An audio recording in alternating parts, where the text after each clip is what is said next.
Welcome to the Discovering Leadership podcast. My name is Corbin Hannes from Inchurian. I'm joined by my co-host Carl Bowden from Exemplify Leadership. Carl, what are we talking about today? Yeah, so today in the Discovering Leadership podcast, we're going to be talking about authenticity and serving others, and specifically how to develop a roadmap to our most authentic self. Now, the purpose of the Discovering Leadership podcast is to build the foundations of leadership within you. We want you to help grow your relationships, help strategize your life, and then also your business. We want you to help we want to help you become the best possible version of yourself. Now our goal is to lead leaders and to multiply that effect in our communities and to ultimately have people start leading by example. So for today's episode, we're going to be talking about what is that roadmap to develop our most authentic self. So, a few points that we're going to be talking about is how to ask the right questions.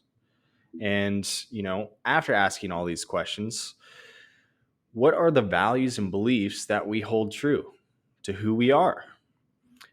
Now, we also have to surround ourselves with the, the right type of people that are going to help, grow us, stretch us, motivate us. Now, there's a lot of pressures from the outside world too. Society pushing us to do this or that. But after we know our values, our beliefs, are we sticking to that? We need to stick to who we are, but then still have an open mind of new information coming in. So, first off, let's start with asking questions. When we ask questions, we have to be completely honest and truthful to who we are. Corbin, I was wondering if you could kind of explain the process of you either being asked questions or just asking questions of yourself. Most definitely. It reminds me of another episode topic we've had with being accountable and holding ourselves accountable. You got to make sure that you ask these right questions and they're not just the basic questions. Ask yourself the difficult questions like, what do I really want with my life? And what does that look like? What, say, kind of environment am I in? What people am I around? It's for some people might be an easy question, some of those, but for somebody like myself, that's not necessarily the easy questions. Whenever I sit down and think of what do I want out of my life, it's going to be one thing today and something entirely different tomorrow. But in both days, it might not be a super clear picture. It might not be something that I could draw out and explain to people like, okay, this is exactly what it is. It's a little hazy sometimes. And I have to continue asking myself those questions so that I can make it more detailed, more defined, and actually figure out what I want out of my life. Yeah, that's the thing. We continually change as time goes on. So if we're constantly asking ourselves the right type of questions, the difficult questions, you know, and being truthful and honest in that, that's when we begin to discover ourselves, what we were meant for. Most definitely. Exactly. So, what meaning do you have in your life? That's a question you want to ask yourself. What are some of your strengths, your weaknesses? What are some areas that you'd rather not really spend that much time in? But where are some areas where, you get a lot of life from? You're passionate about that. When we ask ourselves these questions, write them down, and then also speak them verbally to others, we're that much more likely to complete whatever we set out to accomplish. As you're saying that, it reminds me of a transitory period that was in my life several years ago. I grew up, I've mentioned a couple of times, I grew up playing ice hockey Mm. and playing competitively. There, whenever I was playing, there's a level called juniors, and whenever I was playing in juniors, it's damn near like a full-time job. You show up to practice every day, and we skate for a couple hours, we get off the ice, and we work out together for a couple hours. After workouts, I would go out to dinner with the guys, and then I'd go home and do my homework, and on the weekends, we would travel together and play games, all over the country. It Hmm. was very intensive, very constant hockey. And it came to a point whenever I was in high school and I was going to community college, I was taking my high school classes and doing competitive hockey, and we are halfway through the season, and I was thinking about it, and I was like, what asking myself some of these questions. What do I want with my life? What's big picture really important to me? And some of the things that I want in my life, hockey was my passion. I really, really wanted to play hockey, but the trajectory I was going, most of the people playing juniors are trying to make it to a professional career or they're trying to go to college. I knew that wasn't going to be me. I'm like 5'8", 5'9", and at the time I was like 145 pounds. I was tiny compared to everybody else on the Yeah. ice and getting my ass beat.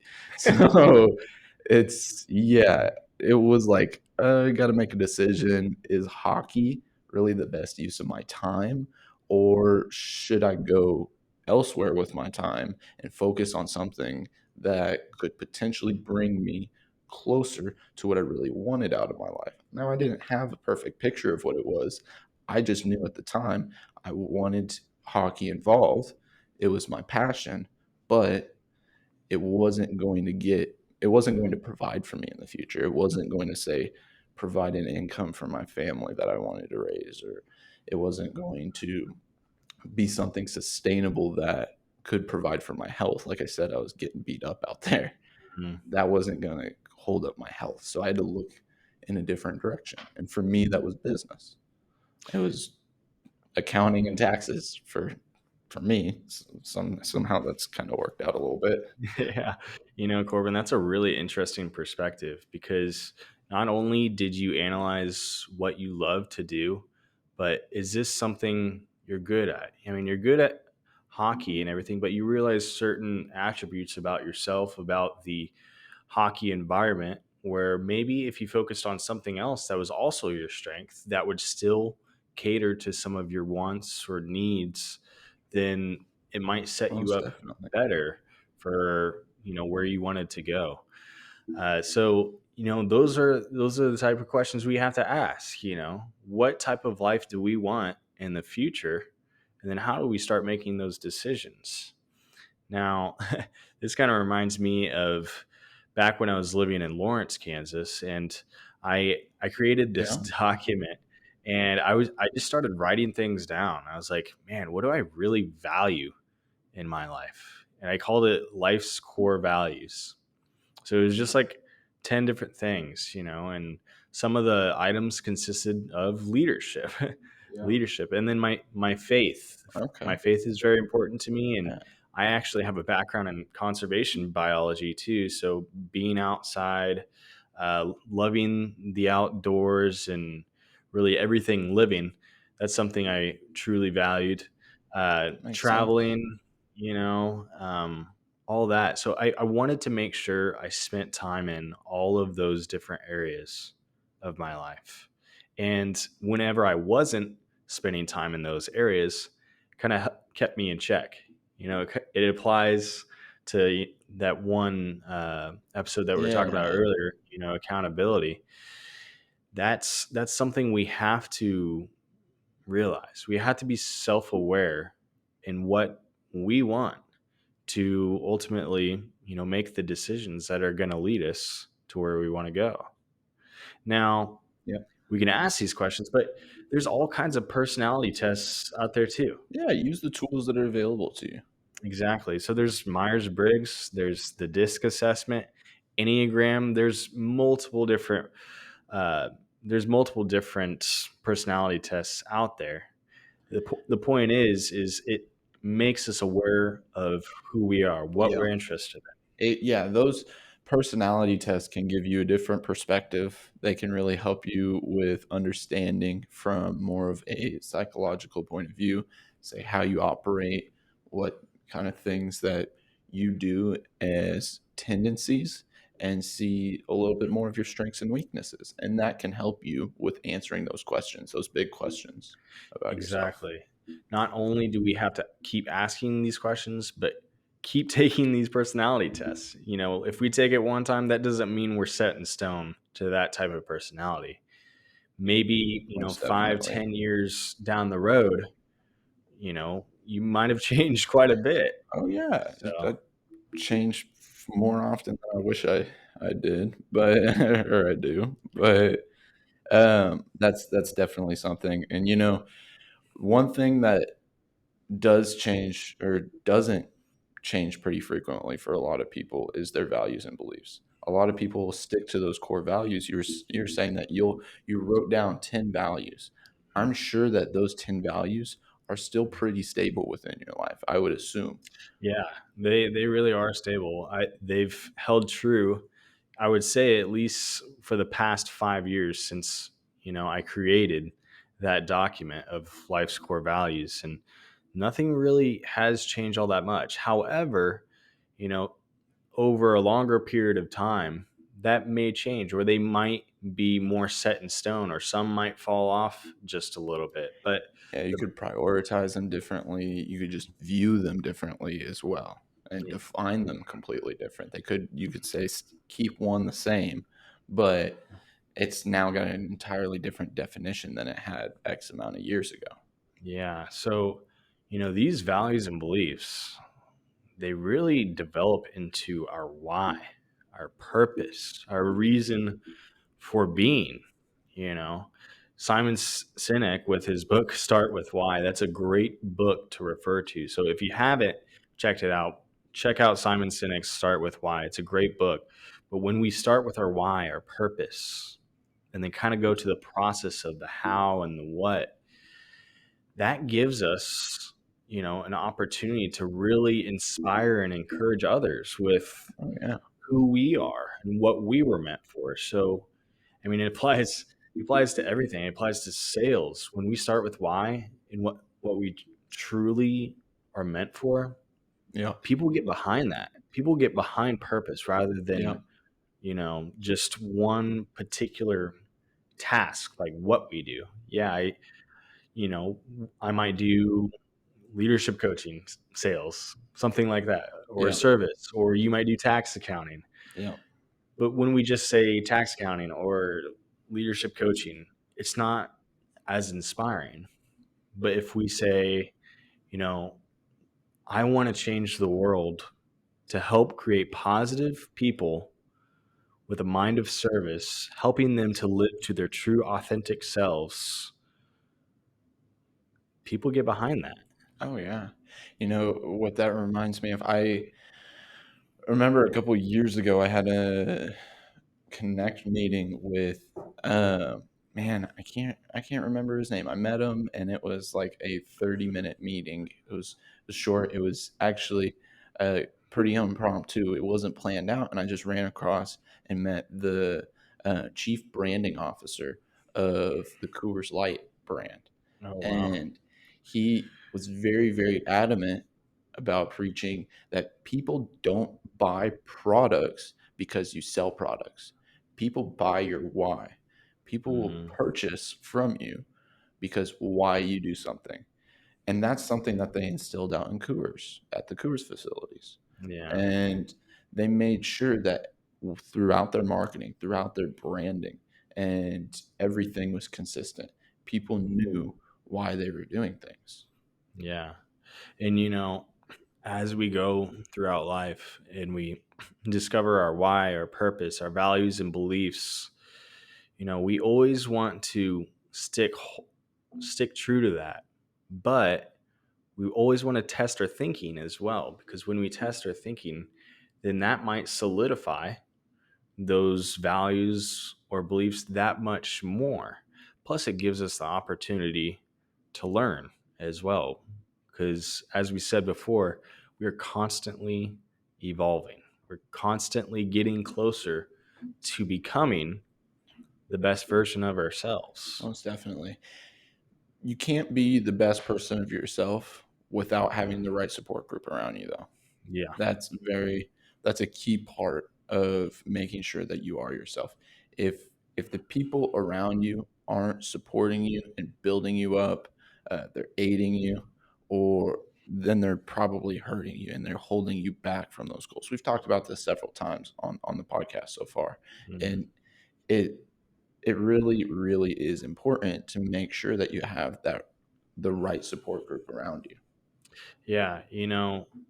We have to ask ourselves the question: are these people helping us, or are they hurting us? Now, after we have answered that question, who are those people? And how do they make an impact, either positively or negatively, in our lives? And how can we start setting up, you know, those people around us to have you know, the ultimate goal of success in whatever we seek to accomplish? Most definitely. You establish these values. You ask your questions of what your values are. You establish your values and your beliefs. After doing that, you look at your support group and say, are these people upholding my values and beliefs? Are they helping be an example that I can follow? Or are they hurting me and holding me back from doing those exact things? Exactly. So, we don't want to limit our growth. We have to know who we're surrounding ourselves with. Those people provide motivation for us. Now, I want to speak specifically to our audience. You are capable of doing whatever you set out to accomplish, and you are confident in completing that task and reaching that goal and being the successful person that you know that you are. So, are you willing to make the sacrifices? Are you willing to do what it takes to live to your true, authentic self? You have the potential. You have everything that you need within you. This is your time to make the decision and start setting yourself up for success. Now, you can also ask a question of a trusted friend. A really good way to know who we are is simply ask, "What do you think of me?" Yeah. And often you're going to be surprised by the answer, more often Yes, than not. exactly. Like, I just asked this question of a couple friends a little while ago, and some of the answers shocked me, but then some of them kind of confirmed it Yeah. of what I thought I was. So, once they answer the question, we have to also answer the question back to us and answer, like, do we agree with this? Yeah. Some of the answers that I got was that I'm very calm. I'm calm and secure, I guess, and Yeah.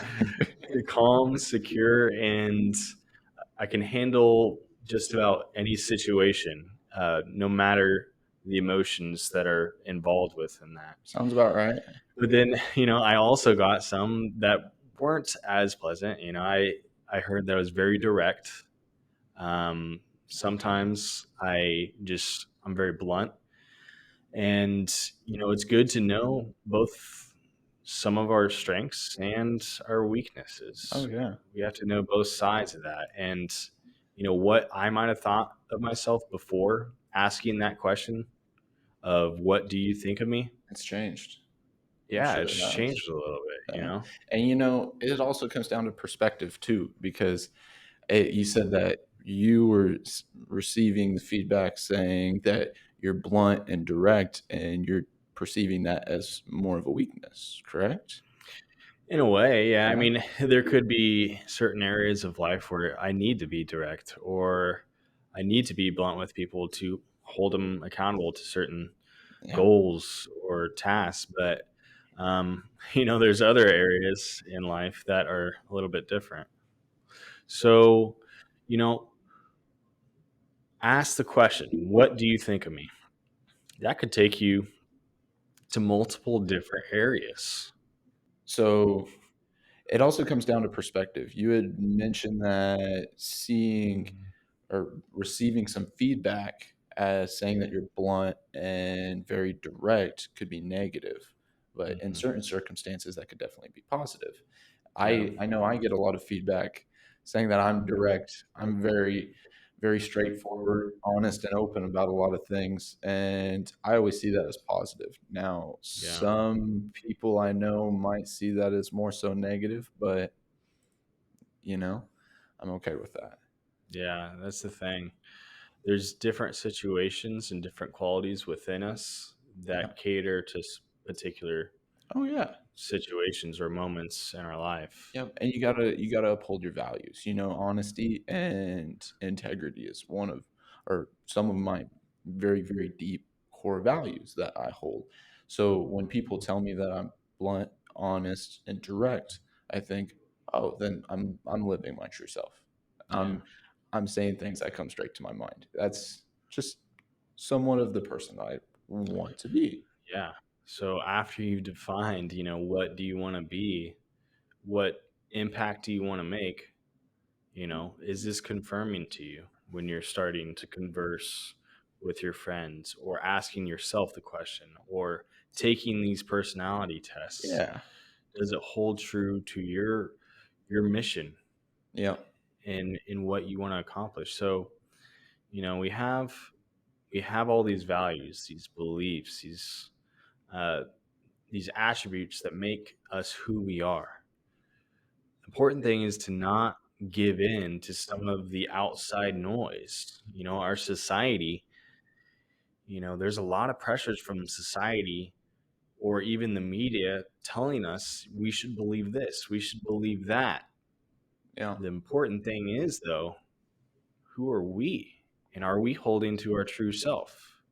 Now, we can take in all this information, but we also kind of need to be cautious in that, but with an open mind. Question those statements, question Yeah. those beliefs from other people, and then ask yourself, does this apply to me? Is this something that affects me? Is this holding to my mission, my beliefs, my values? Yeah. Is it going to change a little bit? Is there a perspective that you haven't really seen before, but after hearing it, you're like, oh wow, I haven't heard of that in that way before? Yeah. Most When definitely. we do that, then we're continually learning, we're continually growing. Most So we definitely. have to be aware. Yeah, it really comes down to that process of planning and being cyclical in all of this. On some occasions, like I I got a therapist back in like high school, I believe, like late in high school or early after I graduated, and I was dealing with a lot of depression and anxiety throughout high school, and it felt like a balancing act. Hmm. So on one hand, it's like if I was spending too much time by myself, I would get very depressed. If I started being around too many people too often, I would start to get a lot of anxiety. And then life just felt like that balancing act of going back and forth, dealing with depression, dealing with anxiety, until I started realizing, oh, I don't have to deal with either of these. I can I can find a solution to them. I can look for the roots of the problems and actually break out of that cycle. Yeah, that's a very important point, Corbin. You started to lead your life. Yeah. You started to make the decisions. So we can either lead our own life or we can let others lead it for us. So the Most question definitely. is, what do you want to do? What what life do you want to live? Now you don't have to answer I was that going to say, I hope you're specifically. not being literal right now. No, yeah. But that's a question for our audience. Are Yeah. you going to start leading your life, or are you going to let the world lead you? Everyone's a leader. Most definitely. Everyone has the opportunity to lead. Everyone leads their own life.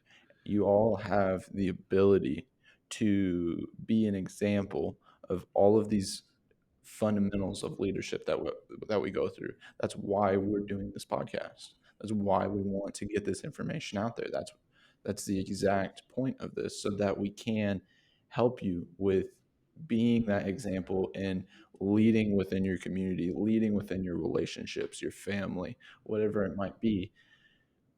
Take what you're learning, not just from us, but from all these different sources, from the friends and family. Say when you're asking them what they think of you, as you're reading books. Carl recommended one Simon Sinek. Start with why. Yeah, Yeah, there's lots of different sources. You just have to think critically about how it applies to you, how it applies to yourself, how you can look internally, ask yourself these deep questions, and start applying the knowledge that you're getting out of it. exactly. So, our podcast listeners, you have the roadmap to succeed in becoming your most authentic self. You can ask these questions, these deep questions. You can write down your values and beliefs. You can surround yourself with the type of people that are going to help aid in your growth. Now, you can also really stick to that through commitment and accountability in who you are and who you surround yourself with. But you can still grow as well. Yeah, And if you want even more help other than just reading books or listening to podcasts, and you would like to get serious about this too, acquire a leadership coach. yeah, I mean, you don't have to come with me, but if you came with me, that'd be yeah. awesome. He's not going to complain. He can use the work. True. But the thing is, you want a leader that you ultimately look up to, that's going to positively benefit you and what you're trying to accomplish. Oh yeah, And the thing is, with leadership, we can't cater to every single person. We can connect with, a few people where we can make a really good positive impact. But as leaders, we have to understand our strengths. Where are we going to make that impact? And with what type of people? But, I encourage everyone to get a leadership coach, a life oh coach, yeah, have someone hold you accountable for your goals and, whatever that may be. Maybe you want to increase your income. yeah, Maybe you want to have a deeper sense of purpose. Maybe you want to connect with others better. Or maybe there's a big adversity or obstacle that you want to overcome. Maybe that's, saving the planet, saving our natural resources. yeah. There's a lot of different things you can do, and this really boils back down to the people that are around you, that support group, and setting up your environment. If Exactly. your if your environment's not set up for you to succeed, then you're not going to succeed. And I think I gave an analogy before of going to a football field and trying to play ice hockey. It's going to be Mm. pretty hard if there's not a hockey rink there already. Now, the support group, those people that are around you, those are the people that can help you build the hockey rink. Somebody Mhm. like a leadership coach can be the person to lead the entire support group for you. They can help you with finding within yourself how you can lead that support group to help yourself as well. Exactly. We have to have those people around us. So that pretty much concludes this episode. You know? They have the tools to start, creating this roadmap to success and becoming their true, authentic self. So, if you guys have any questions, you can always check us out on social media. But, our next episode, we're going to continue this authenticity and serving others series, and we're going to talk about giving to others. Yeah. And leadership, really starts with us and giving all of ourselves to that person that we're leading. Very important. Exactly. So, they can catch all our episodes every other Tuesday, either on Spotify, Google, or Apple Podcasts. Yep, and make sure that you check out Enturian.com. That's ENTURIAN.com or exemplifyleadership.com. Go check out our websites. You'll have all the links to our social media. You'll see a lot of information there. And then go to the Insuring YouTube channel. Our YouTube channel is posted in the video format for all the podcasts that you're listening to. So if you want to see us, you can get involved there. Go check it out and let us know what you think. We're going to be pretty decently involved with all the social media. So Yes. we'll be happy to see y'all on there, especially with this community we're trying to create. Tell us what you think. We want to hear from you. Now, don't forget, as we conclude, that alone we survive, but together we We thrive. thrive. Have a good one. We'll see you on the next episode.